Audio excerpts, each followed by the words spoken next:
So I chose to do my project on marijuana use. So the definitions, I have the definition of primary prevention. So primary prevention is a focus on populations that have only minimal or no exposure to drugs, and this is from the book. So an example would be education programs. These can be in schools, libraries, or anywhere the public gains knowledge. Secondary prevention is a focus on populations whose drug experience has not yet been associated with serious long-term problems. An example would be targeted counseling or therapy, for a chance to provide support for individuals or groups to prevent use or dependence.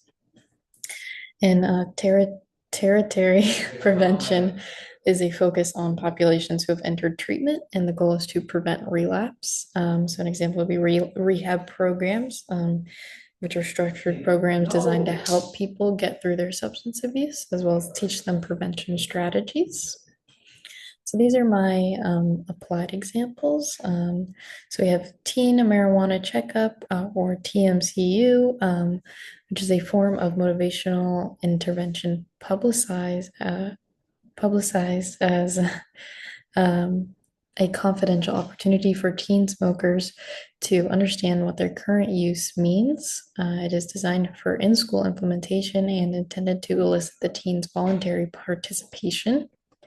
Families, parents' psychological problems appear to be an important consideration among adolescents receiving substance abuse treatment. Improvements in parenting behaviors over the course of treatment were associated with lower drug use and acting out behaviors. This just means that parental behavior improvement and proper treatment can decrease teen use among families. Communities' individual experience regarding marijuana use can be ranked hierarchically, sorry. This suggests that marijuana use problems is related to the type of experience from the marijuana exposure. And this kind of means certain communities that can agree on a good or bad experience dictate the use in that community. And I specifically wanted to mention lower income communities, specifically Black neighborhoods, have a much higher use of marijuana. And that is a lot of the time due to your community using it heavily, especially with legalization, which I'll get into a little bit more. But since it's becoming normalized, a lot more people in these communities are seeing it not as much of a drug and as more of an escape. So workplaces, a study by Goldsmith and others in 2015 suggests that any workers who are suspected of being intoxicated with marijuana or any other substance should be removed from the workplace and immediately tested. Marijuana can be dangerous in any workplace. Prevention strategies like that prevent individuals from marijuana use in the workplace. Some risk and protective factors. Risk use at an early age. Use of marijuana before 15 is linked to higher risks of dependence, cognitive impairment, and poor academic outcomes due to ongoing brain development. And another risk I found was peer influence and social norms. Peer groups that normalize or encourage marijuana use increase initiation and frequency. Protective, a protective one, positive peer networks. Friends who do not use or who engage in healthy activities buffer against initiation or escalation. And another protective, higher perceived risk of harm. Youth who understand the possible consequences of marijuana use are less likely to use heavily or start early. That kind of goes back to this slide of schools implementing any form of intervention and education so that teens are aware of the consequences they may face when using marijuana. So some effectiveness and my evaluation of effectiveness and limitations, I suppose, focus specifically. Um, um, so sorry, the effectiveness. Age restrictions at 21 reduce adolescent access when enforced effectively. That's kind of the key word because one of my limitations is legal access, increased adult rates, and studies show that increases accidental ingestion by children.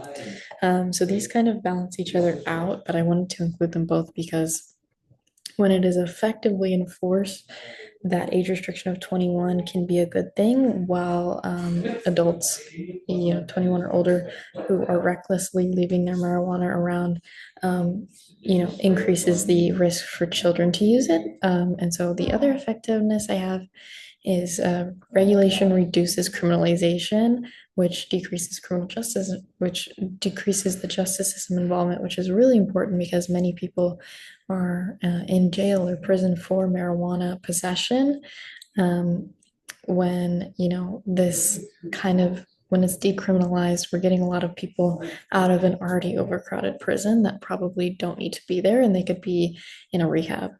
And the other limitation I have was increased exposure and normalization, specifically regarding, I said especially for youth, but regarding, now that we have, especially here in Arizona, we have retail stores, dispensaries that anyone can access. It is making it more of a normalized subject for people to go in and, make these purchases, and the youth see that as something that they can do, and it's not a big deal. And so then my suggestions for improvement,